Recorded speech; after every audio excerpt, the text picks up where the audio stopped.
Señoritas, buenas tardes, ¿cómo están?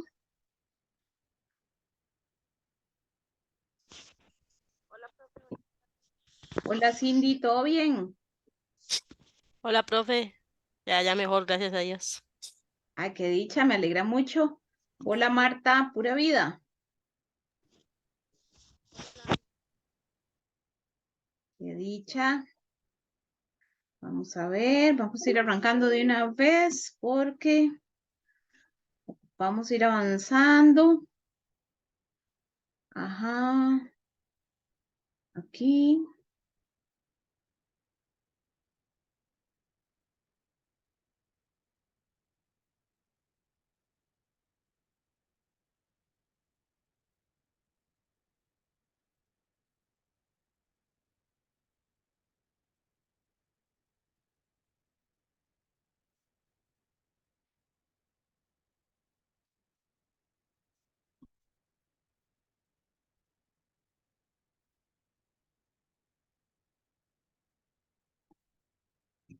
Ujú. ¿Listo, chicas? Vamos a ver, ahí tenemos en pantalla, ya tienen el folleto. Sí, profe. Constitución políticas. Ok. Em, ¿Pudiste ver el video, Cindy? No, profe, no he podido. Estoy súper atrasada en el trabajo, que estoy prácticamente 4 días incapacitada, entonces.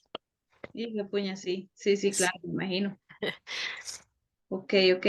Marta, ¿vos? No, profe. No estuviste la semana pasada, ¿verdad? No, Ok, ok, es que no me acuerdo dónde fue que quedamos, entonces déjenme ver un segundito. Creo que estábamos para iniciar este folleto, pero entonces denme un toquecito para revisar la clase anterior. Esta es la del 8 de marzo. Vamos a ver. Ujú,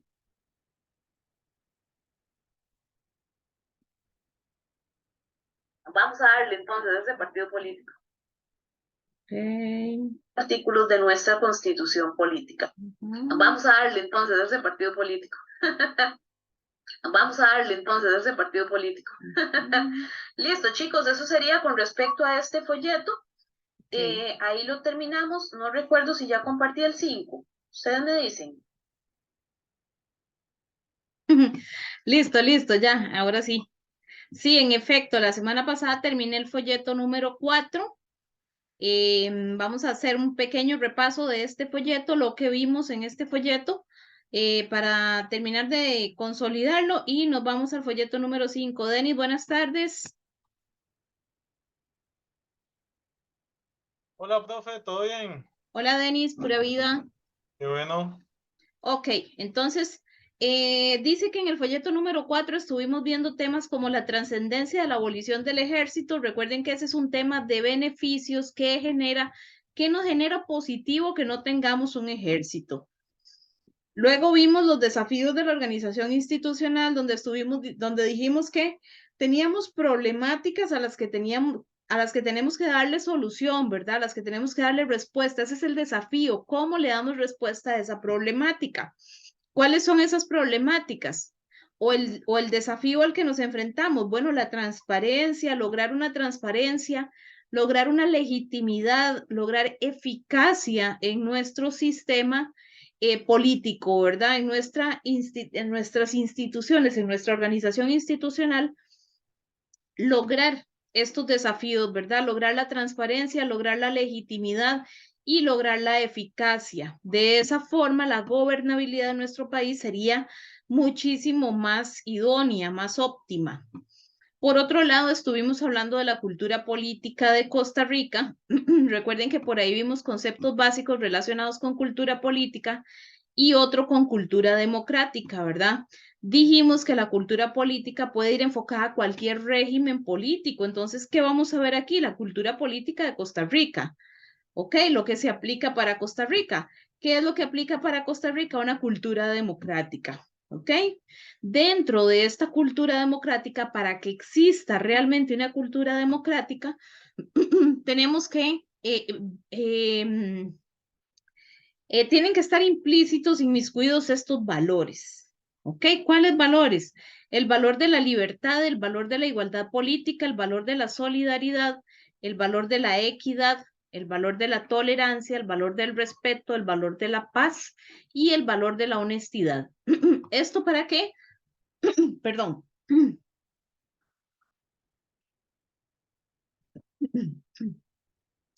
¿Esto para qué entonces? Para que haya cultura democrática. Recuerden que cuando hablamos de una persona culta o hablamos de alguien culto o de algo culto, cuando hablamos de cultura nos referimos a educación, formación, conocimiento, todo este tipo de cosas, ¿verdad? Entonces, si lo referimos o lo relacionamos con democracia, sería conocimiento en democracia, ¿verdad? O cultura política sería conocimiento en política. Por eso es que la cultura política puede ir a cualquier régimen, porque puede ser cultura política dictatorial, o sea, el conocimiento que tenemos con respecto a la dictadura, como a nosotros, gracias a Dios, nos compete el tema de democracia, entonces lo que necesitamos es cultura democrática, ¿verdad? Para ello, como les digo, para que se dé una buena cultura democrática, se tienen que dar estos valores. Muy bien. Luego vimos lo que era la comunicación política, estuvimos viendo la síntesis de los discursos. Dijimos, hablamos del discurso de Elizabeth Odio Benito, una representante política de nuestro país, abogada y ex jueza de la Corte Penal Internacional.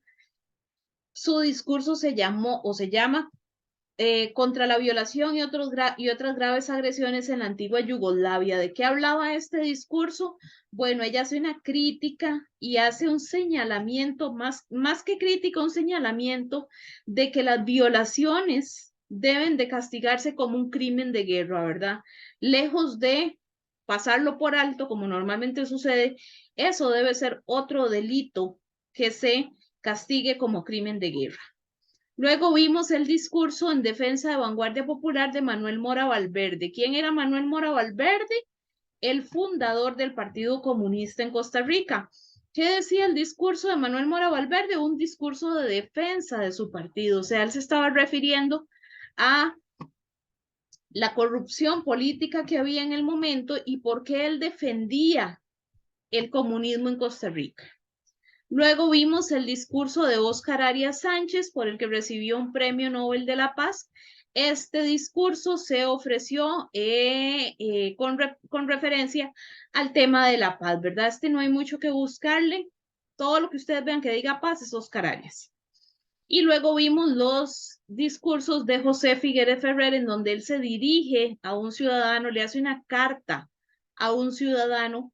¿Para qué? ¿Para qué él hace una carta a un ciudadano? Bueno, para cuestionar el accionar de los ciudadanos y poner en tela de juicio y sobre las bases cómo debe de ser un ciudadano, ¿ok? A través de la responsabilidad ciudadana, también se refiere a cómo se está administrando el país. Y por último, vimos el discurso de Rafael Ángel Calderón Guardia.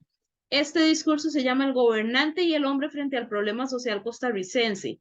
Él hace básicamente una autobiografía en donde él dice que el presidente tiene que tener doble función, ¿verdad? Que es en base a su familia y en base a su sociedad, que es a la que se debe, ¿verdad? Entonces, él explica eso. Muy bien. Luego vimos mi participación fortalece el sistema electoral, en donde vimos conceptos básicos otra vez.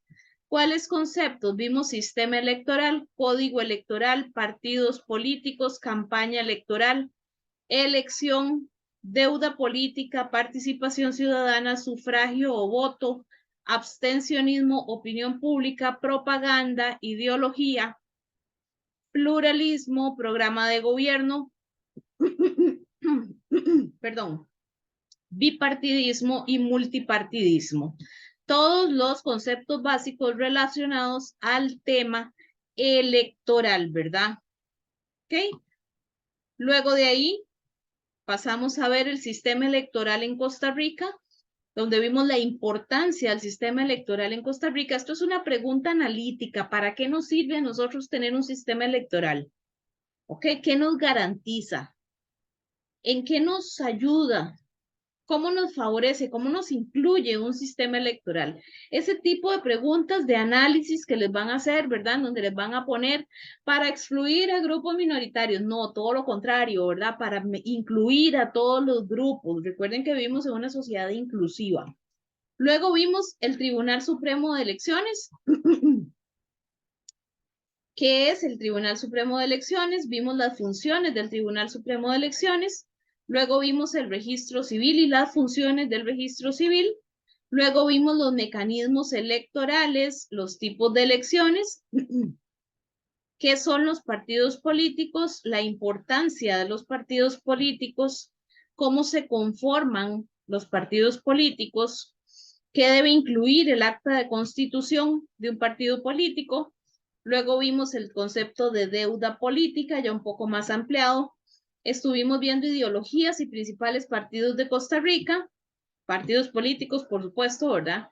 Vimos el Partido Liberación Nacional con una ideología socialdemócrata, el Partido Acción Ciudadana con una ideología progresismo socialdemócrata, Frente Amplio con una izquierda socialdemocrática costarricense, el Partido Unidad Social Cristiana, donde vimos que es de ideología social cristiana, ¿verdad?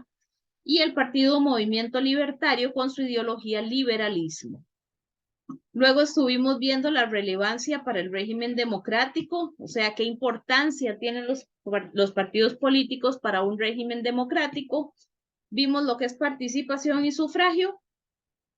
Según nuestra constitución política, ¿cómo es el sufragio? ¿Verdad? Dijimos que es secreto, universal, directo y libre. Por otro lado, vimos que es el abstencionismo, sus diferentes formas. Y por último, vimos lo que es comunicación política, refiriéndonos a componentes emotivos y racionales, donde hablamos de la propaganda y hablamos del discurso. ¿Ok? Eso fue lo que vimos en el folleto 4. ¿Estoy en lo correcto, Denis? Sí, profe, correcto. Muy bien. Chicas, ¿qué les parece?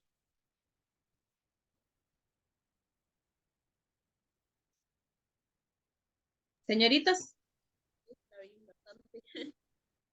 ¿Cómo, Marta? No te escuché. Que sí es bastante. Sí, ¿verdad? Cindy, ¿vos qué dijiste? Sí, profe, bastante materia, más que todo el tema ese de las funciones del registro y ese otro, sí, sí hay que leerlo Sí, para que sí, se le sí. pegue. Vean, ojalá que saquen el ratito para que vean la clase pasada, porque sí es muy importante. Esa partecita que vimos, lo de las ideologías políticas, los partidos políticos, la formación de partidos políticos, eso es muy, muy, muy importante para el examen. ¿Okay? Entonces, ojalá que saquen el ratillo y vean la clase pasada para que no se vayan a quedar ahí como pegadillas. Ok, hoy vamos a ver entonces la cuarta unidad, en donde trabajamos el tema que recibe el nombre de el Estado costarricense garante de la igualdad de oportunidades. ¿Qué significa esto? Bueno, el Estado costarricense, en el que nosotros vivimos, ¿verdad? El conjunto de instituciones que dirigen el país en el que nosotros vivimos. Garante. ¿De dónde viene esa palabra garante? De garantizar la igualdad de oportunidades. Entonces, un Estado costarricense que va a garantizar la igualdad de oportunidades. Para ello, en la historia de Costa Rica, se ha venido gestando, se ha venido creando una serie de leyes que por supuesto están en nuestra constitución política, en códigos, en leyes y demás. Ay, perdón, que ha buscado cómo incluir a todos los grupos sociales, ¿verdad? Recuerden que en algunas partes de este curso hemos hablado de grupos minoritarios y aquí voy a hacer el paréntesis con el tema de los grupos minoritarios porque debemos de recordar que cuando hablamos de grupos minoritarios no nos referimos a grupos de menor cantidad de gente, ¿ok? Sino que nos referimos a grupos que han sido que son menores, sí, y que han sido excluidos por la sociedad, o sea, que no han disfrutado de todo tipo de políticas y de garantías. Entonces, a partir de 1948, cuando se da la reforma a nuestra constitución política, se ha tratado de crear políticas públicas que incluyan a todas las partes de la sociedad, ¿ok? A todos los grupos minoritarios. Aquí vamos a ver una serie de leyes. Aquí esta primera página voy a explicar un poquito estos conceptos básicos, ¿verdad? Y después de ahí vamos a empezar a ver, perdón, son 3 páginas. A partir de ahí vamos a empezar a leer artículos de la Constitución Política y de diferentes códigos importantes. Entonces acá, chicos, yo lo que les voy a pedir a ustedes es que nada más anoten rápido lo que yo les voy a decir. ¿De acuerdo?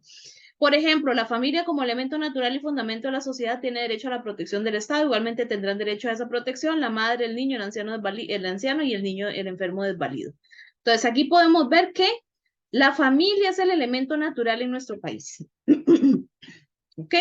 Entonces, ¿qué nos pueden preguntar? Según el artículo 51 de la Constitución Política, señala que la familia es el elemento natural y el fundamento de la sociedad. Por tanto, debemos excluir, por tanto, digamos que termine ahí. Y entre las respuestas, dice, ¿se deben excluir a ciertos grupos de la legislación? No, ¿verdad? Qué sé yo, un par de respuestas ahí más locas, digamos, que son de descarte, y una que va a decir, dentro de la legislación costarricense se debe de incluir a todos los grupos sociales según el artículo 51. Sí, ¿verdad? Correcto. O sea, son cosas así como muy fáciles y por ahí vamos a ir haciendo algunas anotaciones pequeñitas y esto lo vamos a ir pasando ya más rapidito. Entonces, tenemos conceptos básicos, chicos. El Estado, este concepto siempre sale, créanmelo, siempre sale. ¿Qué es el Estado? Se refiere a la sociedad constitucionalmente organizada, posee un territorio, una población, un orden jurídico y un gobierno establecido. ¿Ok? Entonces, es una sociedad constitucionalmente organizada. Sencillo, ¿ok? Que tiene una constitución política y en base a su constitución política está organizada. Tiene 3 características indispensables para que exista un Estado. Y ojo, porque a veces nos tratan de enredar porque nos ponen gobierno, nos ponen comunidad, qué sé yo, cosas así, ¿verdad? Y este concepto márquenlo porque casi que siempre sale. Tiene 3 características. Territorio, población y orden jurídico o gobierno. O también puede salir como soberanía, le pueden poner ahí. ¿Ok? Entonces, número 1, posee territorio. Número 2, posee población. Y número 3, posee orden jurídico, gobierno establecido o soberanía del pueblo. Este va a ser el número 3, cualquiera de esos. Puede salir como cualquiera de las 3 formas. Pero recuerden, chicos, para que haya un Estado tienen que existir estas 3 partes, ¿de acuerdo? Anótenlo, porfa. Si no tienen el folleto impreso, por lo menos anoten en un cuaderno o algo. Política pública. ¿Qué es política pública? Dice que la política pública va a ser estrategias o programas de acción del gobierno aplicables a un sector de la sociedad o a un espacio geográfico concreto. O sea, van a ir dirigidas. Una política pública va a ser un programa, una estrategia, una ley que va a ir dirigida propiamente a un sector de la sociedad que tal vez no ha gozado de todos los derechos siempre o a un espacio geográfico específico. Entonces, por ejemplo, la ley de la no discriminación a la mujer, eso es una política pública. ¿Por qué? Porque las mujeres somos un grupo minoritario. O la ley de, vamos a ver, de la ley penal juvenil, ¿ok? Es una política pública. Todo ese tipo de programas o estrategias que el gobierno realiza y que aplica a ciertos sectores de la sociedad o a un espacio geográfico específico, se va a llamar política pública. El trabajo. Y yo les digo a ustedes, chiquillos, ¿qué es el trabajo?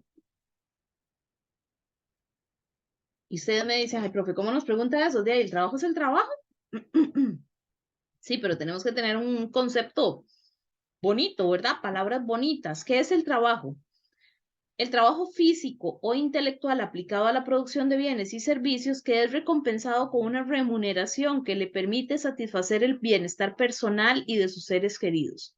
Además, se convierte en una satisfacción personal.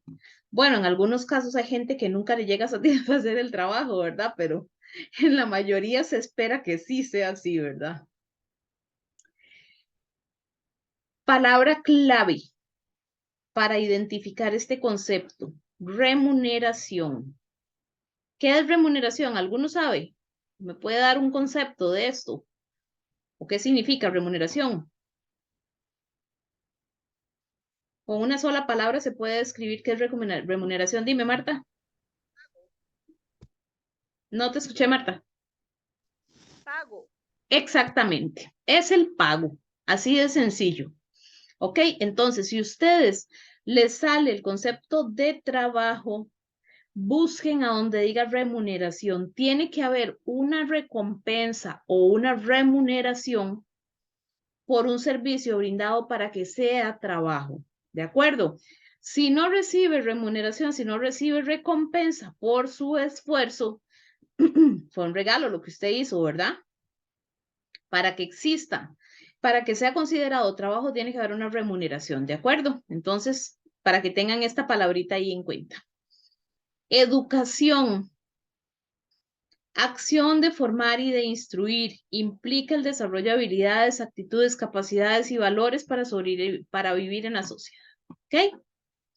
Ustedes, hay veces que, bueno, uno cuando ya se mete en esto de la educación, ya uno empieza a ver un montón de conceptitos diferentes, ¿verdad? Como por ejemplo aprendizaje, educación, diagnóstico, todo otro montón de conceptos que uno va, que tiene que ir aprendiendo y aprendiendo y aprendiendo. Y uno dice, sí, profe, pero no es lo mismo. Educación y aprendizaje no es lo mismo. Jamás, no es lo mismo. Lo enfocamos a lo mismo, pero no es lo mismo. ¿Por qué? Porque educar es lo que uno hace con las otras personas. Aprender es lo que uno hace para sí mismo. ¿Ya? Entonces, cualquiera diría, pero, o sea, yo le digo aprendizaje, educación y pensamos automáticamente en lo mismo, ¿verdad? O lo enfocamos a lo mismo, pero no es lo mismo, ¿ok? Entonces, educación es la acción de formar y de instruir, ¿de acuerdo? Lo que una persona hace con otra persona. Salud, estado de bienestar físico, mental y social de una persona. Físico, cuerpo, ¿verdad? Mental, mente. Social, actitud hacia la sociedad con otras personas, ¿verdad? Ahora, yo les puedo decir a ustedes, yo me puedo sentir muy bien físicamente, pero estoy bien de salud si tengo que estar pensando, uy, es que no tenemos trabajo, es que en este país no hay oportunidades de trabajo, es que tenemos hambre, pasamos hambre, yo creo que vamos a tener que emigrar. ¿Tenemos salud? No, ¿verdad? Ahí no hay salud. ¿Ok?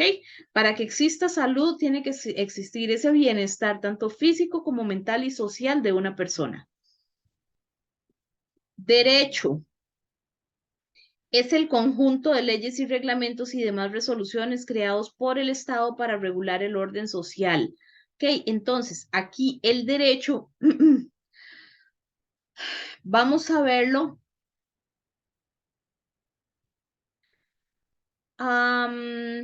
como de manera global, ¿de acuerdo? Porque yo puedo pensar en mi derecho a tal cosa. No, vamos a ver, en este caso, el derecho como ese conjunto de leyes que establece el gobierno para garantizarle a cada uno de los habitantes del país un mínimo de estabilidad, un mínimo de bienestar, ¿verdad? ¿Ok? Entonces, vean que lo podemos enfocar desde diferentes formas. Si es que mi derecho a estudiar, sí, todo bien, su derecho a estudiar, ¿verdad? Pero recuerden que los derechos deben estar escritos, porque si no a la gente se les olvida. ¿Ok? Entonces los derechos tienen que estar escritos. ¿En dónde? En un conjunto de leyes y reglamentos que el Estado crea. ¿Ok? Deber, este es muy intuitivo, es sencillo como lo conocemos, todo aquello a lo que estamos obligadas las personas. ¿Ok? Así, todo aquello a lo que estamos obligadas las personas, según los principios de moralidad, justicia o conciencia. Recordemos que mi moral no es la misma moral que la de Cindy o que la de Denis o que la de Andrea o que la de Marta. ¿Ok? Entonces, todos actuamos en base a nuestra moral. Nuestra moral actúa en base a nuestros valores. ¿Ok? Y nuestra ética actúa en base a nuestra moral. ¿Ok? Pero en fin, deber, palabra clave para este concepto, esto. Todo aquello a lo que están obligadas las personas. Sencillo. ¿Ok? Aquí nada de que a mí no me pueden obligar a hacer nada. No, no, no, olvídense esa historia, ¿verdad? Un deber es a lo que estamos obligados. Punto. Igualdad de oportunidades. Todas las personas deberían de tener las mismas posibilidades de tener acceso al bienestar social y económico. ¿Ok? Entonces, igualdad de oportunidades. Todos, como ciudadanos, como habitantes de Costa Rica, deberíamos de tener las mismas posibilidades en el acceso a bienestar social y económico. Y el trabajo es parte de lo económico, ¿verdad? Igualdad de oportunidades en el ámbito laboral es lo mismo que, o por lo menos deriva en económico o en social también, de cualquiera de los dos puntos que quieran ver. El concepto o la parte de bienestar social y económico, digamos que engloba todas las necesidades del ser humano. En este contexto, ¿verdad? Acciones afirmativas.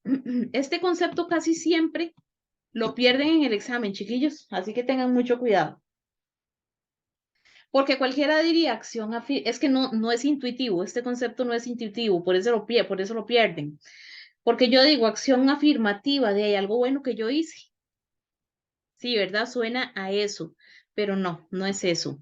Es una política pública, que ya vimos que era una política pública anteriormente, ¿verdad? Que busca abrir espacios a grupos excluidos, procura minimizar la discriminación por género o etnia. ¿Ok? Entonces, una ley que se realice para proteger a los indígenas es una acción afirmativa. ¿Por qué? Porque los indígenas han sido un grupo excluido siempre. Una ley que se realice para las mujeres es una acción afirmativa por la misma razón. Una ley que se realice para las personas con discapacidad es una acción afirmativa.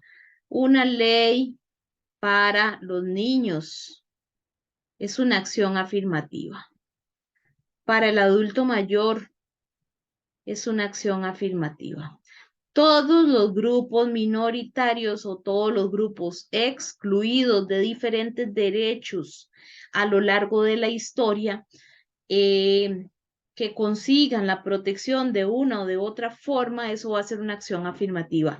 Los grupos LGTBIQ, H y no me acuerdo qué más sigue, también las políticas o las leyes que se creen hacia estos grupos van a ser acciones afirmativas, ¿de acuerdo? Equidad. Chicos, ojalá que estén tomando notitas, de verdad. Equidad es cuando existe una relación de justicia e igualdad social con responsabilidad. Lo equitativo es lo justo. Recuerden que equidad viene de la palabra equitativo y equitativo significa parejo. ¿Ok? Entonces, lo que es parejo es lo justo. Recuerden aquella imagencilla que yo les puse a ustedes con respecto a la equidad. Voy a buscarla rapidísimo. Si no me equivoco, creo yo que anteriormente en eso de equidad nos habías explicado que equidad e igualdad no son lo mismo. Exactamente. Ujú. Correcto. Ah, Igualdad. bueno, sí, ya me acordé por medio de una imagen que Ajá, nos correcto. pusiste de 3 personas. Esta, no, no era esta, pero es parecida a Sí, esta. exactamente, sí, sí. Ok, vemos aquí, ¿verdad? Cómo le vamos quitando al que no necesita. No, esta imagen no me gusta. Es que en este buscador no encuentro la que a mí me gusta. Es que hay unas que son como más difíciles de explicar, entonces más bien tienden a confundir. Voy a buscar la que les enseñé yo a ustedes aquí. Ya casi se las comparto.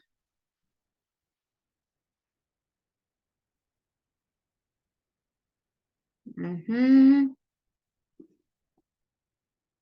Ahí está. ¿La ven?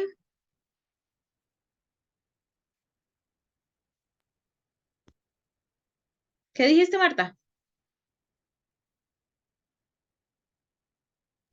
No, que sí. Se ve. Ok.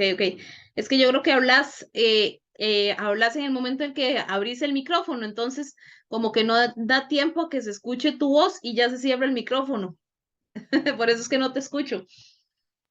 Es que el parlante está malo. Por eso es. Ok. Sí, ves, porque ahí lo hiciste más pausado y sí te escuché perfectamente bien.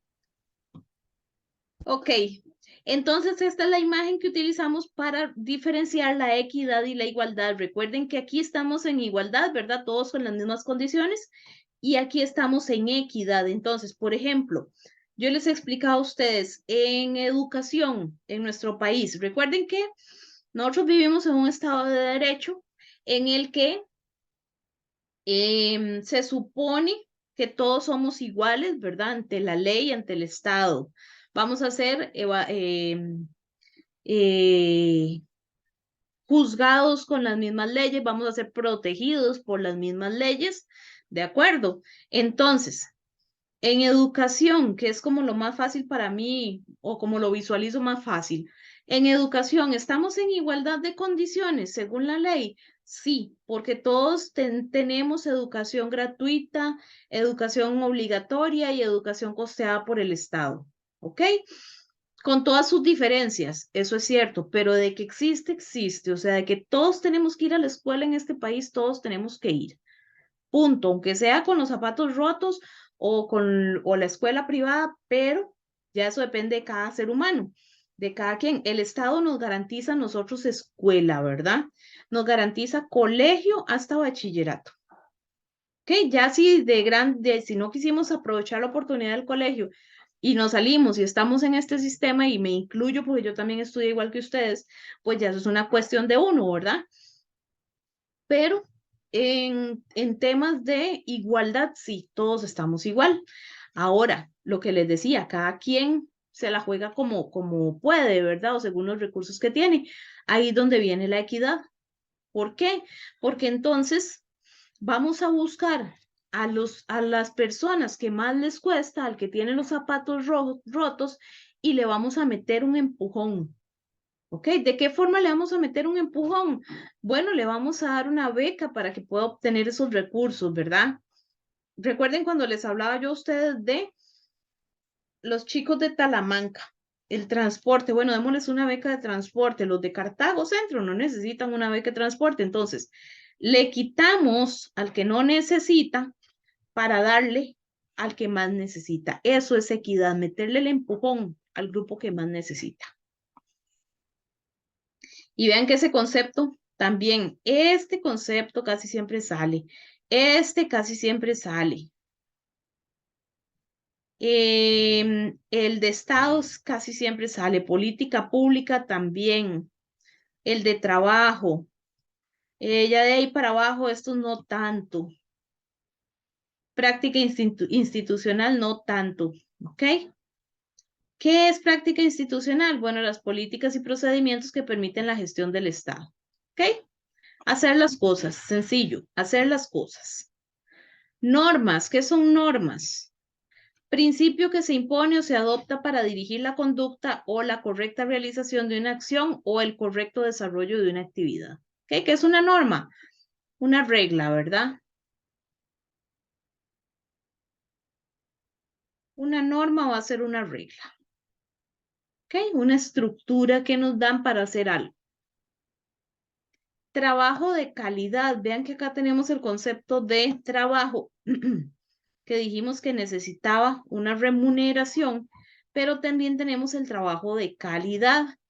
Es realizar una acción que satisface a dos o más partes, tanto a quienes contratan el servicio y el trabajador que lo brinda. Debe existir una remuneración justa por las tareas realizadas. Recuerden que siempre que veamos trabajo tiene que existir remuneración, ¿verdad? Pero aquí cuando hablamos de trabajo de calidad, tiene que haber dos partes, dos o más partes, ¿verdad? Trabajador y contratante. Generalmente el trabajo de calidad va enfocado al trabajo formal. ¿Ok? En donde tenemos todas las garantías, seguro, póliza, un estatuto de trabajo, ¿verdad? Un código de trabajo que nos va a proteger, vacaciones, aguinaldo, todo ese tipo de cosas, ¿de acuerdo? ¿Queda claro, muchachos? Sí, profe. Sí, Ujú. profe.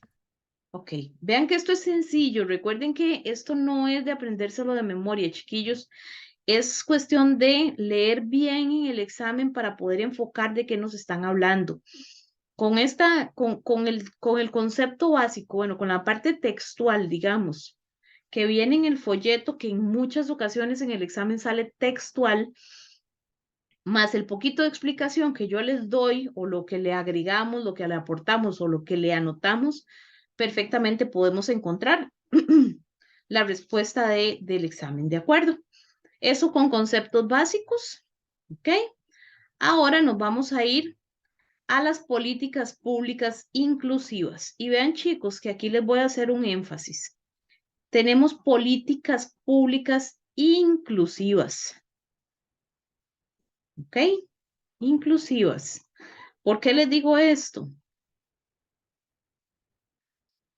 Porque más adelante vamos a ver políticas universales.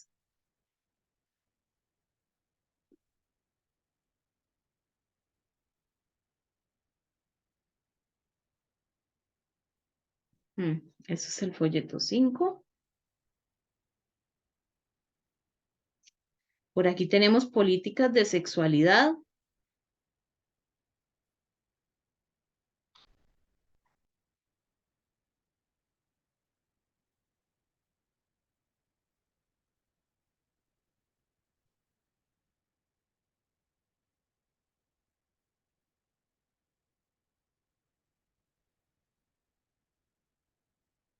Aquí tenemos la de protección al trabajador. Bueno, por ahí lo vamos a ir viendo, pero a lo que me refiero, y de una vez les aclaro, no es que les van a preguntar cuál es una política pública inclusiva o qué dice el artículo tal de la política pública selectiva. No, ¿verdad? Eso no, chiquillos. O sea, eso yo se los digo a ustedes para que ustedes vean que hay diferentes tipos de políticas. Todas van dirigidas a quién, a cada uno de nosotros, ¿verdad? Independientemente de que seamos independientemente de que seamos pertenecientes a un sector minoritario o sencillamente no pertenezcamos a ningún sector minoritario, recuerden que existen las políticas universales, dentro de las que están incluidas todas estas. Entonces, hay políticas para todos, nada más que en los sectores minoritarios, en los grupos minoritarios van a haber políticas que van dirigidas propiamente a esos grupos, ¿verdad? Por ejemplo, un adulto mayor, nosotros no podemos ir a un banco, comernos la fila y pasar por la prioritaria, ¿verdad? Porque no es, la política no está dirigida para nosotros, ¿de acuerdo? El Estado solidario. ¿Qué es el Estado solidario, chicos? Recuerden que yo les dije a ustedes que a partir de 1948, cuando se da la reforma a la constitución política, se empiezan a crear una serie de políticas en donde se trata de cubrir a toda la sociedad, ¿ok? Antes de 1940, que ni siquiera existía el Código de Trabajo, no habían políticas en salud, no habían políticas en educación, no había políticas en nada. Bueno, tal vez lo que un poquitico más se acercaba era lo de educación, que sí ya habían algunas. La gente vivía muy desprotegida, la gente sufría mucho, era muy discriminada, habían dos clases sociales muy marcadas, ¿verdad? Los ricos y los pobres, entonces la gente sufría mucho. ¿Qué sucede en 1948? Bueno, primero que todo se da la guerra civil, en la que se enfrenta Liberación Nacional a cargo de Figueres Ferrer, ¿verdad? Con su ejército privado, y se enfrenta Rafael Ángel Calderón o la Unidad Social Cristiana, con Rafael Ángel Calderón como líder y el ejército costarricense que ya estaba obsoleto. ¿Quién gana? Figueres. ¿Okay? Entonces Figueres viene y le dice al presidente de la época, que era Otilio Ulate, le dice, bueno, yo gané la guerra, ¿verdad? Usted es el presidente, usted ganó las elecciones, pero yo gané la guerra. Usted me dice si quiere, por las buenas o por las malas. En palabras mías, ¿verdad? En palabras sencillas. El tipo le dijo, negociemos y todas las montones, pero para mí, en palabras sencillas, el tipo le dijo, ¿quiere por las buenas o quiere por las malas? Yo lo que quiero es la administración del país. Usted me dice si me la quiere dar por las buenas o quiere que le haga una guerra también. Y el tipo le dijo, no, dejémonos de varas, toma esto. ¿Ok? Año y medio, 18 meses estuvo Figueres Ferrer en la administración del país, en el gobierno del país. En esos 18 meses creó la Junta Fundadora de la Segunda República, que eso es como decirles un grupo, una asamblea legislativa privada, y tomó la constitución política y la reformó. ¿Okay? Y él creó una constitución política nueva, pero Costa Rica no la aceptó, ¿verdad? Por ser un país muy considerado, muy conservador y todo. Entonces dijo, jamás, si la gente hubiera aceptado esa constitución nueva que Figueres hizo, tal vez Costa Rica no sería pobre en este momento, seríamos otro tipo de Costa Rica. Pero bueno, la gente en el momento dijo, no, no nos podemos arriesgar a tanto, ¿ok? Entonces, pues Figueres siguió con su idea de país industrializado y todo el asunto, pero ya Calderón en 1940 se había dado cuenta que la gente sufría mucho en Costa Rica. ¿Okay? Entonces crea la reforma social en 1940. Ya ahorita vemos qué es eso. Por su parte, el Estado solidario se da hacia 1949. ¿Qué es el Estado solidario? Bueno, va a ser un Estado que va a procurar el mayor bienestar a todos los habitantes del país. ¿Ok? Buscando cubrir a todas las partes de la sociedad, organizado y estimulando la producción y el más adecuado reparto de la riqueza según el artículo 50 de nuestra Constitución Política. ¿Ok? Por aquí lo tenemos. Artículo 50 de nuestra Constitución Política dice que garantiza el derecho que toda persona tiene un ambiente sano y ecológicamente equilibrado. ¿Ok? Un Estado solidario significa un Estado como cualquier persona solidaria, ¿verdad? O como cualquier cosa solidaria, va a ser preocupado, interesado, ¿verdad? Que ayuda, ¿ok? En la historia de Costa Rica, de hecho, este periodo se conoce como el Estado benefactor también o Estado solidario. Costa Rica se ha caracterizado a lo largo de la historia por ser un Estado solidario. Posee una vocación de servicio mutuo en el que la convivencia se establece a partir de la distribución de los recursos a los que menos tienen. ¿Ustedes creen que cuando Costa Rica, cuando el IMAS da becas para estudio, es solidario? ¿Costa Rica es solidaria? ¿Qué opinan? No, para nada. ¿Por qué no? Para dar becas, Ajá. porque bueno, tal vez... No, suave toque, Denis, porque yo sé por dónde vas, ya sé por ok, dónde vas. ok, No, no a quién se las da, ni la ok. forma en la que se las da, sino que el hecho de que el Estado dé becas, nada más. No, entonces sí, Ok. solía. Es que a mi punto era que algunas veces uno ve casos donde tal vez es gente pudiente, que viene de padres profesionales con buenas carreras, buenos trabajos, que no pasan necesidad ni nada, y les dan becas. Ujú, Y, y también he visto muchos casos donde hay personas que tratan de estudiar y tal vez en universidades, y no tienen ninguna entrada de dinero, cuesta que la universidad o así les dé una beca ujú. y más buenos estudiantes que sean, ¿verdad? Ujú, sí, correcto, correcto. Sí, eso es una realidad, ¿verdad? Pero eso ya no es un factor del Estado, digamos que es un factor humano, eso es una mala administración de el factor humano para trabajar en el tema de las becas, ¿verdad? Un poquillo de nepotismo ahí o de argolla también, que pues eso no nos lo hemos podido quitar nunca, pero en su sentido puro, digamos, el que el Estado otorgue becas es un Estado solidario, ¿verdad? Em, que el Estado arregle carreteras, ¿ok? Es un Estado solidario. Sí, sí, porque busca que nosotros tengamos un bienestar, ¿verdad? Yo sé que ahí entra otro montón de tela que cortar, que el montón de carreteras que están malas y que las pésimas condiciones en las que hay algunas y todo el asunto, ¿verdad? Y que lo que cuesta que arreglen.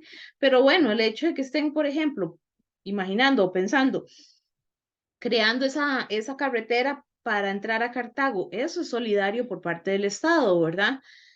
Obvio, todo eso lo pagamos nosotros, sí, pero bueno, no es un estado dictatorial que nada más agarra los impuestos o un rey absoluto que agarra los impuestos y es para darse buena vida. No, nos da un mínimo de bienestar. A eso me refiero con un estado solidario.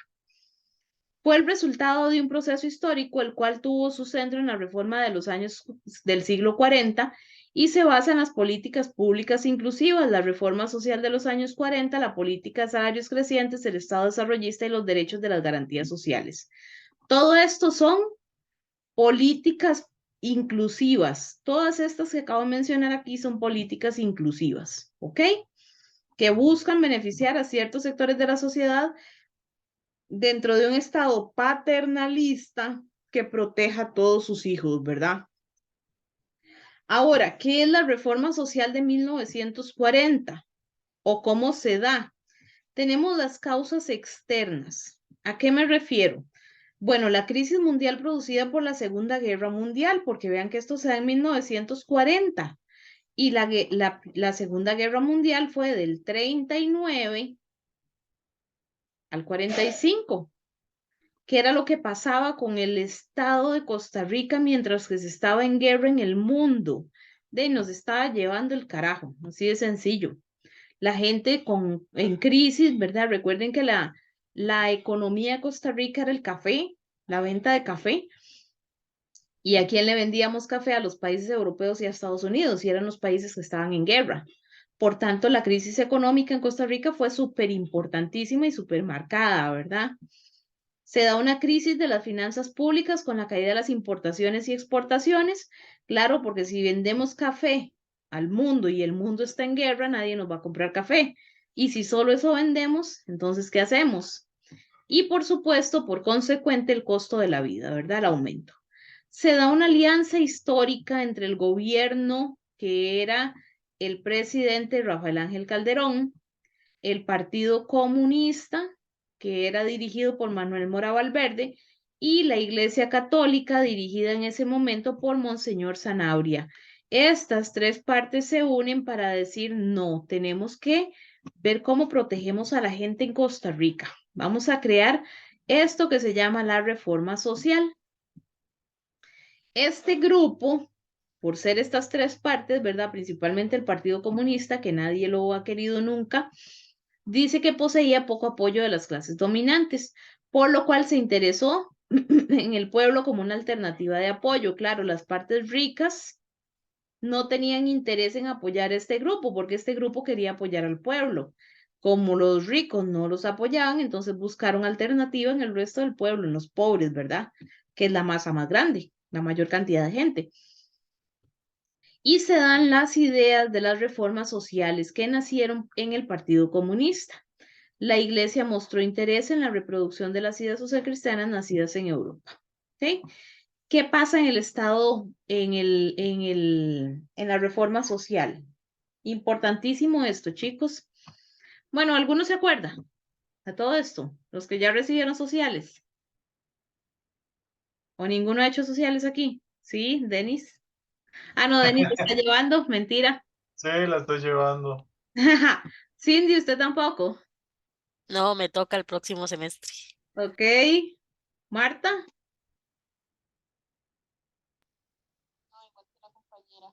Ok. Andrea. Andrea no ha hablado hoy, Andrea. Hola, profe. Es que Oli. me conecté tarde hoy. Así por ahí te vi, pero no estaba bien a tiempo. Sí, profe, por dicha. Y no, yo tampoco hasta el próximo semestre también. Ok, qué dicha. Tengo bastantes para el próximo. Ok. Y los puntuales, que es lo que más me gusta, los responsables. Ok. Bueno, les cuento que la reforma social, esto es un tema de finales del curso de estudios sociales. La reforma social, les cuento que es cuando Rafael Ángel Calderón, que fue el presidente de Costa Rica en 1940, él era de una familia acomodada en Costa Rica. En esta época de Costa Rica, en este periodo, no había universidad. A partir de 1870 en adelante no hubo universidad en Costa Rica. Entonces, pues la gente pobre obviamente no podía estudiar y la gente rica se iba al extranjero a estudiar en el extranjero. Pues Rafael Ángel Calderón Guardia, que era el papá, se fue a estudiar a Bélgica. Él estudió medicina en Bélgica.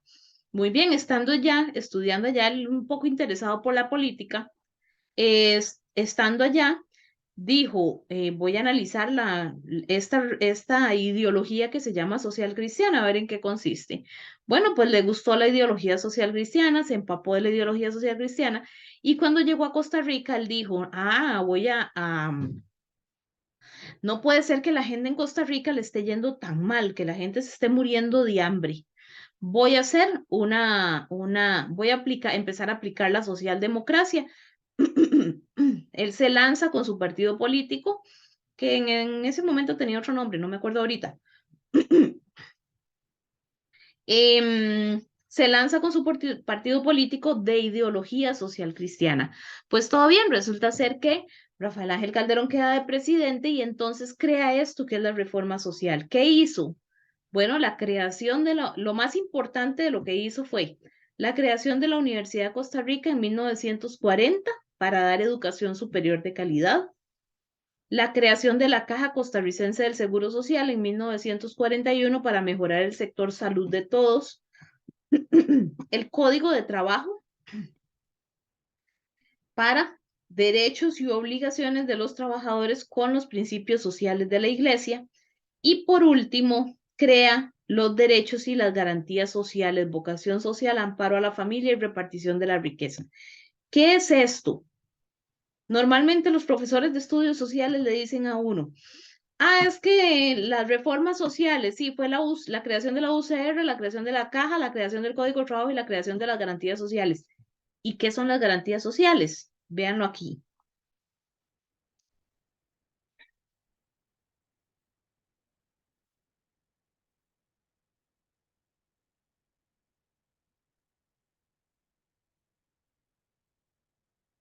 Esto que estoy abriendo es la Constitución Política. ¿Ok? La Constitución Política de la República de Costa Rica. ¿A dónde están aquí las garantías sociales?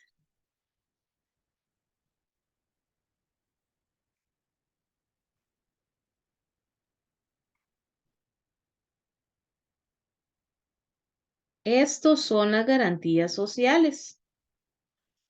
¿Ok? Véanlo acá, es el título 5 de la Constitución Política. Es un documento que se llama las garantías sociales. Y ahí están todos los artículos que van a velar por la sociedad costarricense en el ámbito colectivo. ¿Ok? Entonces, ¿qué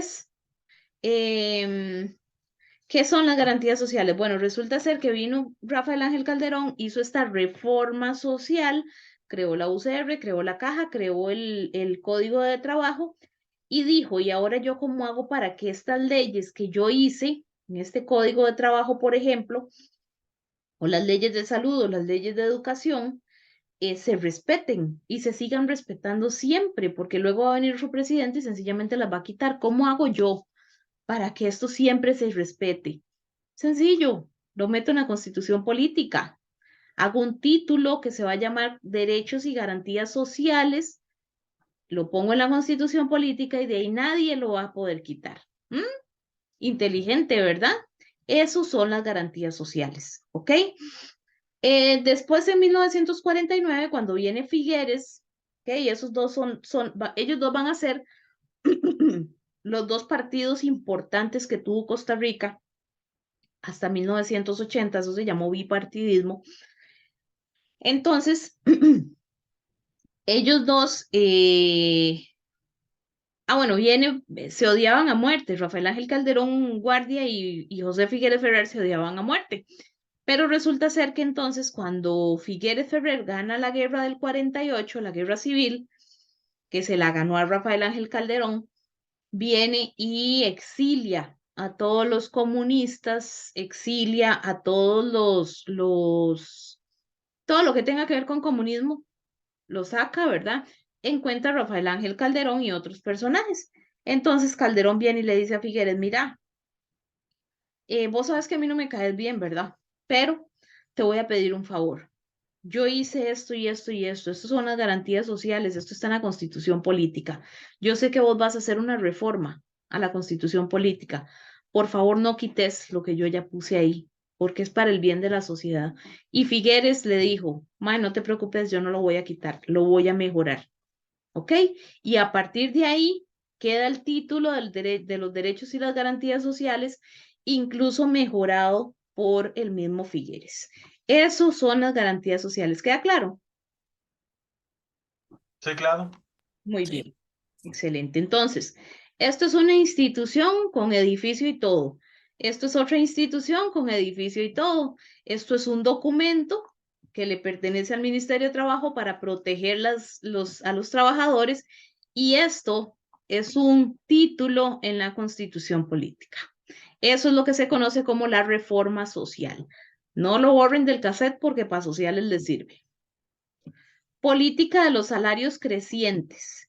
Imagínense ustedes que nosotros nos hubiéramos quedado con los salarios que se pagaban en 1949. ¿Qué hubiese pasado, verdad? Viene Figueres en 1949. Recuerden que esta es la época de este tipo de políticas, cuando el Estado mejora, ¿verdad? Digamos en ese sentido. Viene Figueres y dice, no, a la gente hay que aumentarle los salarios. O sea, la gente no se puede quedar estancada ganándose un mismo salario cuando se va dando inflación de los productos. Entonces, se crea la política de los salarios crecientes. Dice, política de distribución de los ingresos brutos. Perdón, de los ingresos nada más. Política de distribución de los ingresos. Busca elevar la capacidad de consumo de los habitantes. Para que esto beneficie los ingresos de las finanzas públicas. Cada 6 meses una comisión de salarios. ¿Qué era una comisión? Un grupo de diputados que se va a dedicar a una función específica, ¿verdad? Entonces aquí va a ser una comisión o un grupo de diputados que se va a dedicar al tema de salarios, gobierno, patronos, trabajadores, sindicatos y otros actores se sienten a negociar el porcentaje del aumento salarial. Por eso es que todavía hoy día nosotros, aunque son mínimos y no tienen comparación con la inflación, por supuesto, aunque es mínimo el aumento de salario, siempre hay un aumento de salario. Cindy, vos que trabajas en el sector privado, ¿cada cuánto es el aumento? ¿Cada 6? Bueno, en mi caso de trabajo sí es cada año, profe. Cada año, ok. Mm. Pero hacen un redondeo, ¿será? Sí, es que aparte del aumento de gobierno, siempre nos miden metas, entonces va a ser Ah, un poco mayor. ok. Ven, entonces, eso pasa. ¿Sabías de dónde venía eso, Cindy? No, profe. Ok, muy bien. Entonces viene de aquí. Ya sabemos que esto empezó en 1949 y de ahí es que ha venido dándose en estos aumentos, ¿verdad? Si bien es cierto, es diferente para el sector público del sector privado. Lamentablemente, pues el sector privado lleva un poquito de desventaja. Sin embargo, pues también está cubierto, ¿verdad? Tanto público como privado. Fue propuesta por José Figueres Ferrer, compensar por medio de un salario, de un aumento porcentual sobre el salario mínimo la afectación por parte de la inflación y mejorar el ingreso. Obviamente ni siquiera tiene equilibrio, por ejemplo, con la inflación de la gasolina, ¿verdad? Pero bueno, la cosa es que por ahí va el asunto. Por otro lado, tenemos el Estado desarrollista, que fue lo que dije al principio. Esto nace a partir de esta fecha, ¿verdad? Esta época también. A partir de esta época en la historia de Costa Rica, Denis, y vaya grabando, y ustedes también, ¿verdad? A partir de 1950 se da un periodo nuevo en la historia de Costa Rica que se le llama el Estado desarrollista, benefactor, paternalista, industrializado. Tiene un montón de nombres, pero todos positivos, todo bueno. ¿Por qué? Porque fue donde se crean todas estas leyes en busca de mejorar las condiciones o la calidad de vida de los costarricenses. Se crean un montón de instituciones, se tiene miras a un país industrializado que pertenezca al segundo sector de la economía. Un estado, se empiezan a crear todas estas instituciones, se contrata muchísimo personal del estado, ¿verdad? Y pues de ahí es de donde vienen también las pensiones de lujo que hoy día escuchamos, que son heredadas. ¿Por qué? Porque se procuraba darle muchas garantías a los trabajadores del Estado, ¿verdad? Por eso es que se llama Estado paternalista, ¿ok? Pero aquí lo vamos a ver como el Estado desarrollista. Se da después de 1949, transformaciones políticas y económicas con participación progresista del Estado. Se teje un nuevo modelo de desarrollo, una nueva industria nacional que no dependa de las importaciones. Se da la nacionalización de la banca, o sea, los bancos pasan a ser del Estado, aumento de instituciones autónomas como el ICE, Recope, Fuerza y Luz, Consejo Nacional de Producción, Instituto de Desarrollo Agrario. Todas estas instituciones son instituciones que se llaman instituciones autónomas. ¿Por qué? Porque le pertenecen al Estado, pero tienen su propia administración, ¿verdad? Aumentan los servicios de educación, aumentan las escuelas y colegios, se da la creación de la UNA, el Instituto Tecnológico de Costa Rica, el Instituto Nacional de Aprendizaje y la Universidad Nacional Estatal a Distancia, o la UNED. ¿Ok? Entonces, vean qué montón de cosas se crean en esta época, ¿verdad?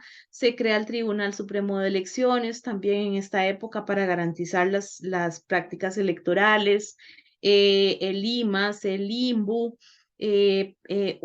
todas las instituciones que nosotros conocemos hoy, o por lo menos la mayoría. Por ejemplo, el PANI es una institución de las más viejas, esa se creó mucho antes. El registro civil se creó mucho antes. Pero la mayoría de instituciones que nosotros conocemos actualmente se crean en esta época, en lo que se conoce como el Estado desarrollista. ¿Queda claro? Sí. Sí. Todo esto, ¿verdad? Perfecto, Cindy. Todo esto que se crea por aquí, ¿para qué se crea? Para crear políticas públicas inclusivas, ¿verdad? Que protejan a todos los sectores de la propiedad, de la sociedad, perdón. ¿Ok? Entonces, dicho eso, vemos acá lo que acabamos de ver aquí mismo, que se llama Título Quinto de los Derechos y Garantías Sociales. Lo vamos a ver aquí.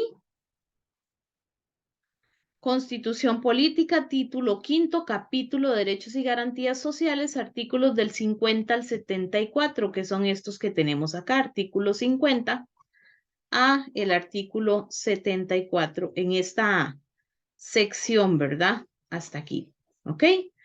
Entonces, ¿qué dicen esos artículos? Y como les dije, chiquillos, aquí lo que vamos a hacer nada más es tal vez ir haciendo alguna anotación rápida de lo que yo voy mencionando, porque esto es más que todo lectura.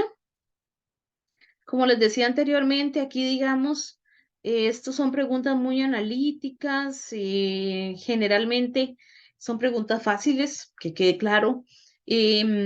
Todo esto son muchos derechos que ya nosotros conocemos, son uno que otro que no, tal vez nunca hemos escuchado.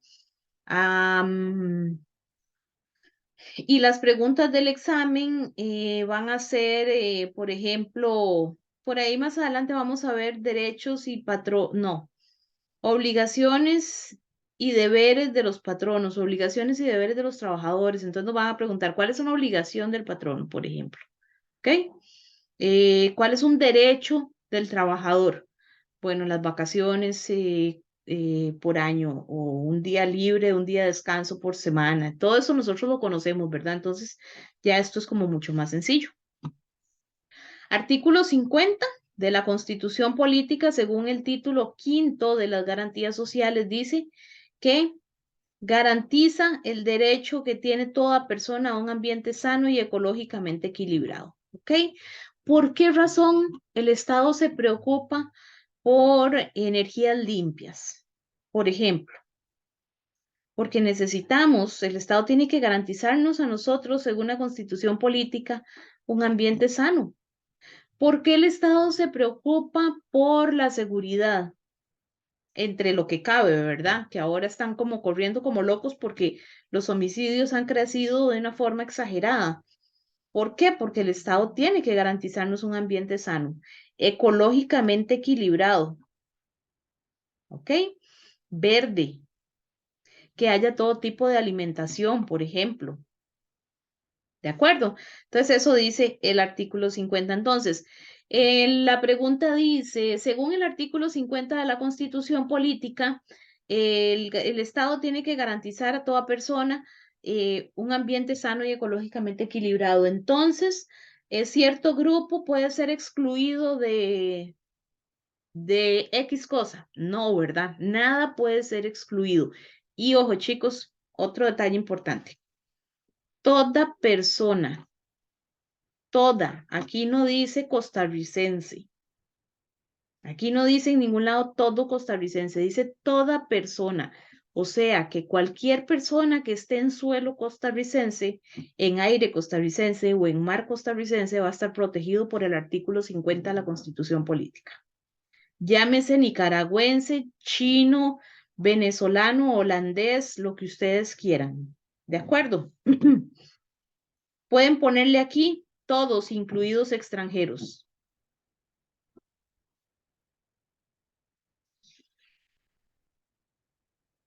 Por eso es que a veces decimos, ay, ¿cómo es posible? ¿Cómo cuesta agarrar matrícula para los chiquitos de nosotros y los nicaragüenses ahí están estudiando? Sí, porque todos están protegidos. ¿De acuerdo? Artículo 51. La familia como elemento natural y fundamento de la sociedad tiene derecho a la protección del Estado. Igualmente tendrán derecho a esta protección la madre, el niño, el anciano y el enfermo desvalido. Vean aquí, por ejemplo, que todas las partes de la sociedad tienen derecho a la protección del Estado. Y se hace la salvedad propiamente de que igual tendrán este derecho, o sea, no se pueden excluir la madre, el niño, el anciano y el enfermo desvalido. Ley de protección a la mujer y no discriminación, leyes especiales para el niño, ley del adulto mayor y ley para la persona con discapacidad. 52. El matrimonio es la base esencial de la familia y descansa en la igualdad de los derechos de los cónyuges. ¿Por qué se aprueba el matrimonio igualitario en Costa Rica?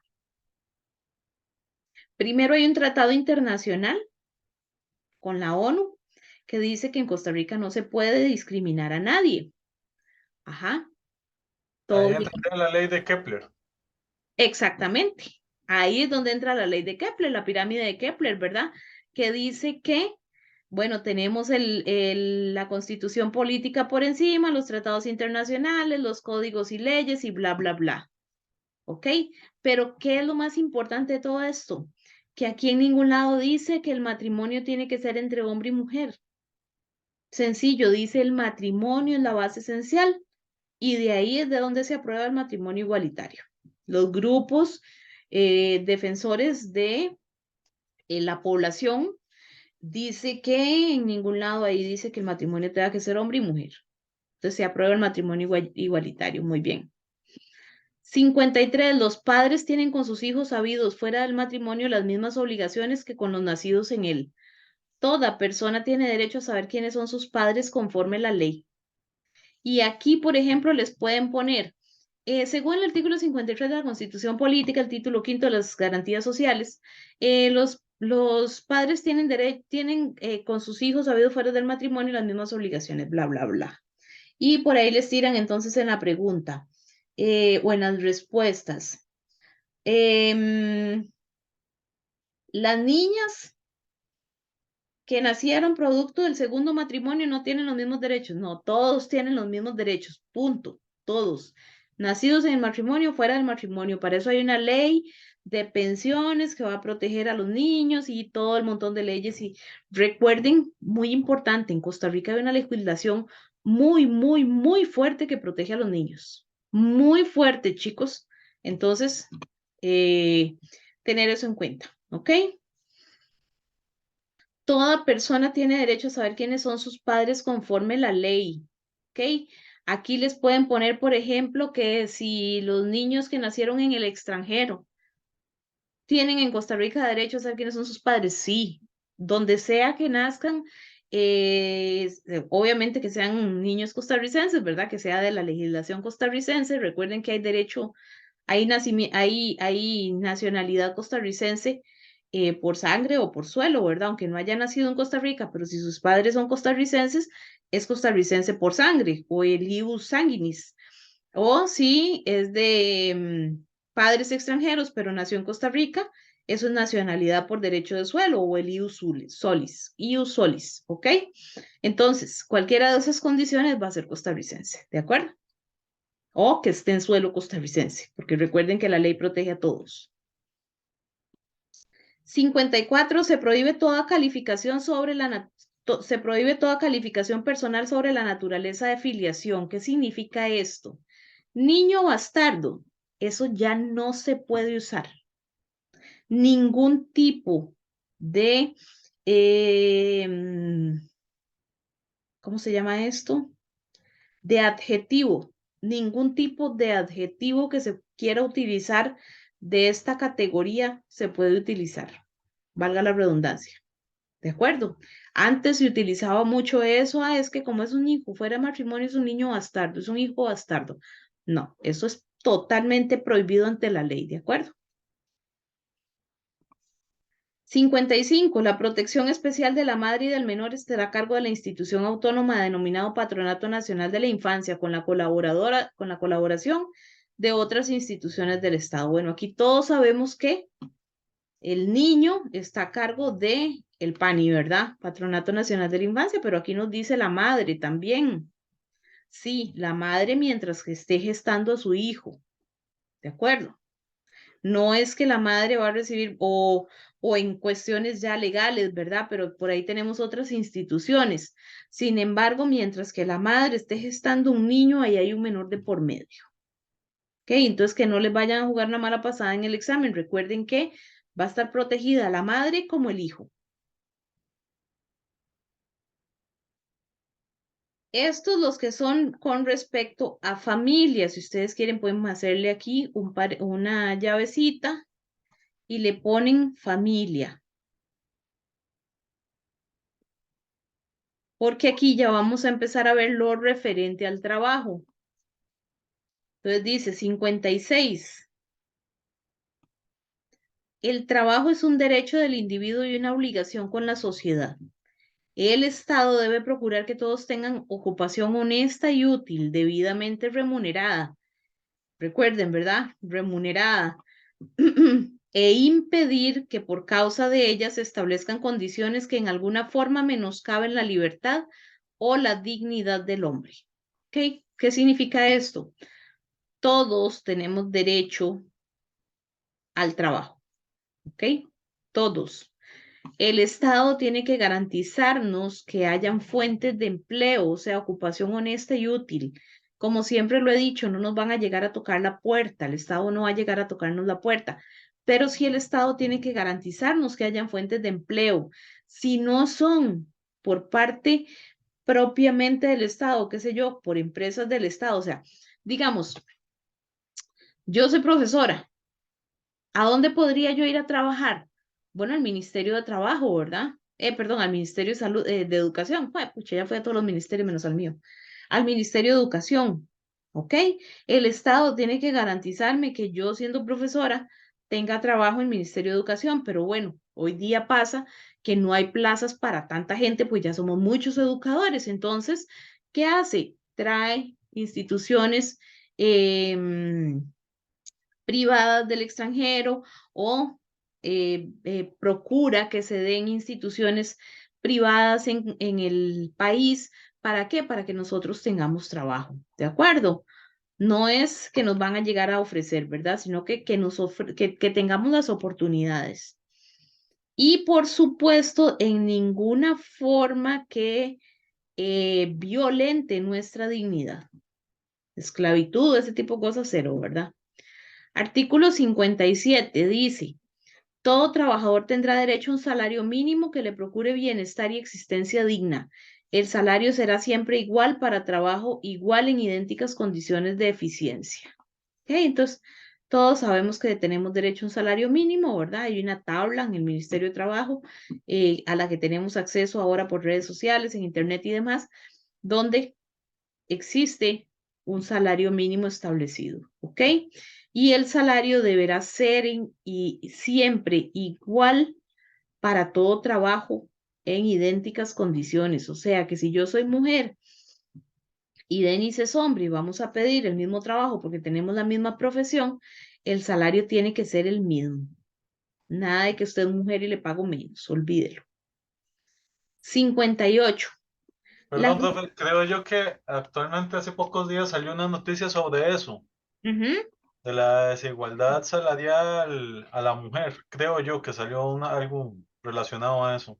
Es muy probable porque como el 8 de mayo se conmemora el Día Internacional de la Mujer, entonces se estuvieron haciendo muchos reportajes y muchas publicaciones con respecto a esto. Entonces es muy probable porque se sigue luchando contra la discriminación, ¿verdad? Contra el sexismo, principalmente hacia la mujer, porque no se puede decir que no hay sexismo hacia el hombre, claro que sí, ¿verdad? Pero principalmente hacia la mujer.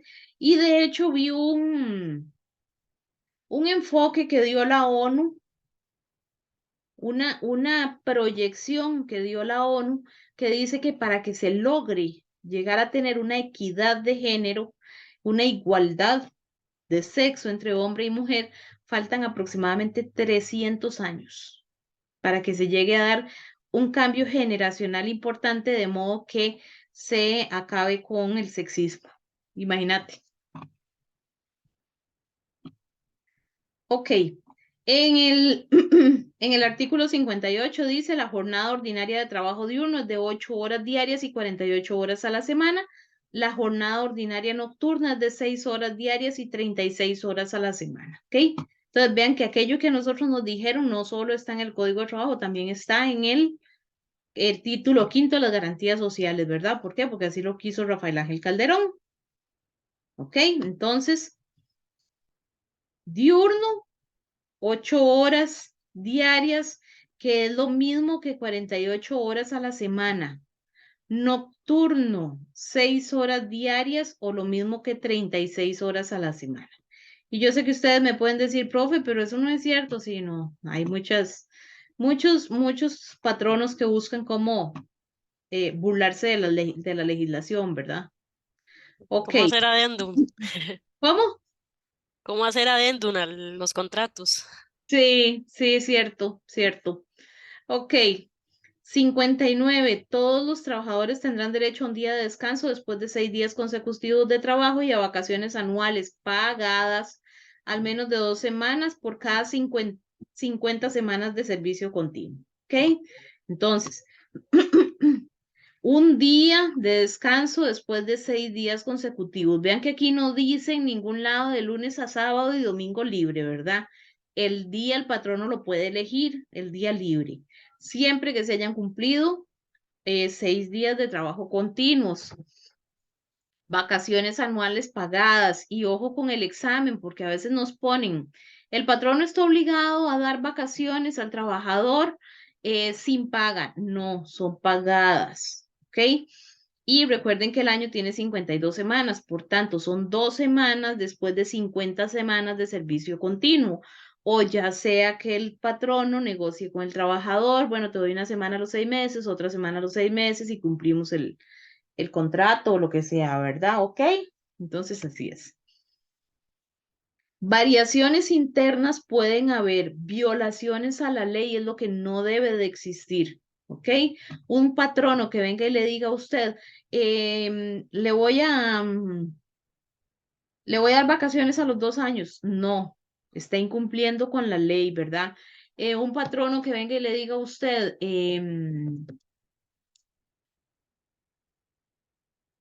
se me fue la idea. Qué madre. ¿Va a trabajar 12 horas diarias? No, tampoco, eso es prohibido, ¿verdad? Ahorita me llega, es que se me fue. ¿Ok? 60. Tanto los patronos como los trabajadores podrán sindicalizarse libremente. ¿Ok? Recuerden que nosotros tenemos una libertad o las libertades individuales, ¿verdad? Que son los derechos de primera generación. Por tanto, podemos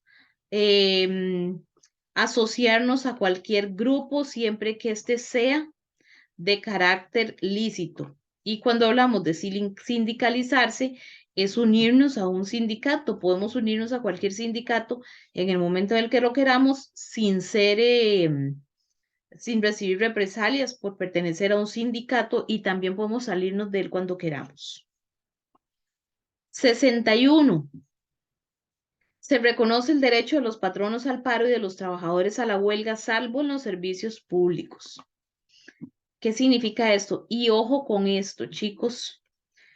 Los patronos van al paro. Los trabajadores vamos a huelga. No es al revés. No es los trabajadores a paro y los patronos a huelga. No, los patronos no se van a huelga. Los patronos pueden parar funciones y los trabajadores nos vamos a huelga. Normalmente los patronos se van al paro de funciones para presionar al Estado cuando algo no anda muy bien, qué sé yo, los arroceros o qué sé yo, entonces dicen, vamos a dejar de producir, vamos a parar para presionar al Estado para que regule tal cosa. Y los trabajadores vamos a huelga para presionar a los patronos, ¿ok? Pero, ojo, no es al revés, porque en el examen se los pone al revés. Los trabajadores a la huelga y los patronos al paro. Eso es lo correcto. Salvo en servicios públicos. Hay ciertos sectores de la población, de la parte laboral, que no pueden irse a huelga. ¿De acuerdo? Los médicos no se pueden ir a huelga. Los policías no se pueden ir a huelga. ¿Ok? ¿Por qué? Porque estarían desatendiendo los derechos de las demás personas. Por ejemplo, los doctores se van a huelga y ¿quién vela por la salud de la población? Entonces está violentando los derechos de la población. Si los policías se van a huelga, están descuidando la seguridad. Entonces están violentando los derechos de la población. ¿Ok? Ahí es donde nosotros escuchamos a veces que se va a hacer un análisis para ver si la huelga es ilegal. ¿Ok?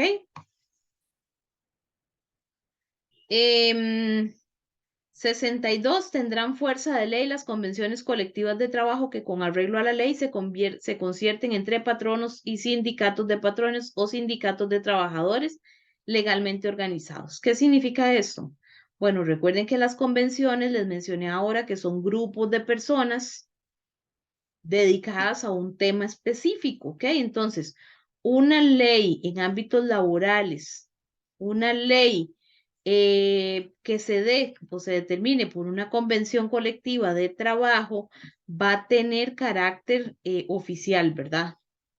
¿Ok? Va a tener fuerza de ley cualquier tipo de arreglo que se haga en convenciones colectivas. ¿Ok? Eso no nos lo podemos brincar.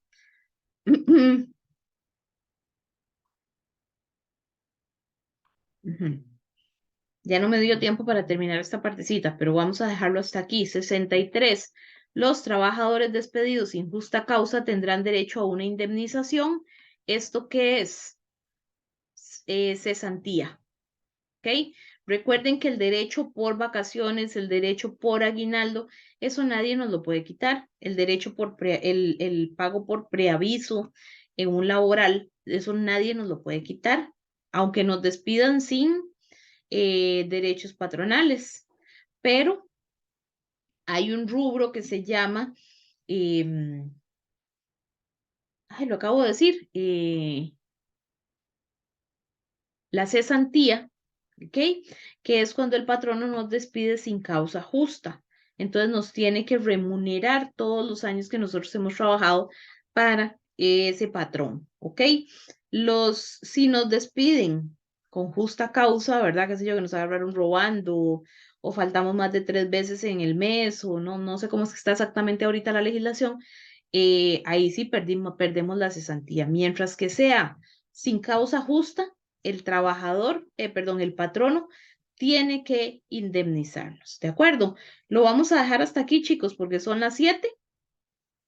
Quedamos en el artículo 63 para continuar esto y de una vez les comparto el folleto 6 porque lo arrancamos la próxima semana.